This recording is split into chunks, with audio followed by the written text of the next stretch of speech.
Notice ଜାରି କଲେ high court.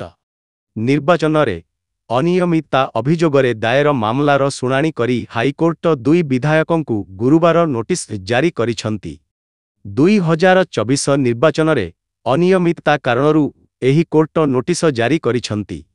Balasore ଜିଲ୍ଲା ସୋର ବିଧାନସଭା ନିର୍ବାଚନ ମଣ୍ଡଳୀର ବିଜେଡି ବିଧାୟକ ମାଧବ ଧଡ଼ା ଏବଂ କଳାହାଣ୍ଡି ଜିଲ୍ଲା ନର୍ଲା ବିଧାନସଭା ନିର୍ବାଚନ ମଣ୍ଡଳୀର ବିଜେଡି ବିଧାୟିକା ମନୋରମା ମହାନ୍ତିଙ୍କୁ ଏହି ନୋଟିସ ଜାରି ହୋଇଛି।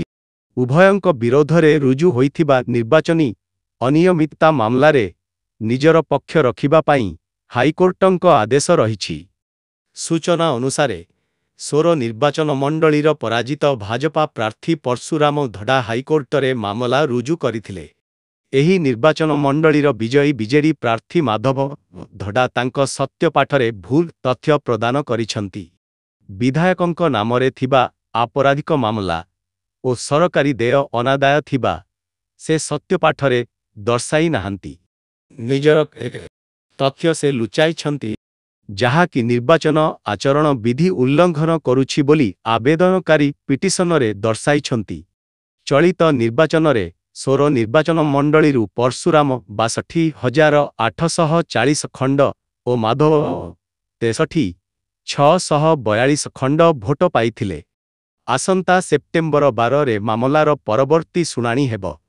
ସେହିପରି ନର୍ଲା ବିଧାନସଭାର ବିଜେଡି ବିଧାୟିକା ମନୋରମା ମହାନ୍ତିଙ୍କ ବିରୋଧରେ କଂଗ୍ରେସ ପ୍ରାର୍ଥୀ ଭକ୍ତଚରଣ ଦାସ ନିର୍ବାଚନୀ ଅନିୟମିତତା ନେଇ ହାଇକୋର୍ଟରେ ମାମଲା ରୁଜୁ କରିଥିଲେ।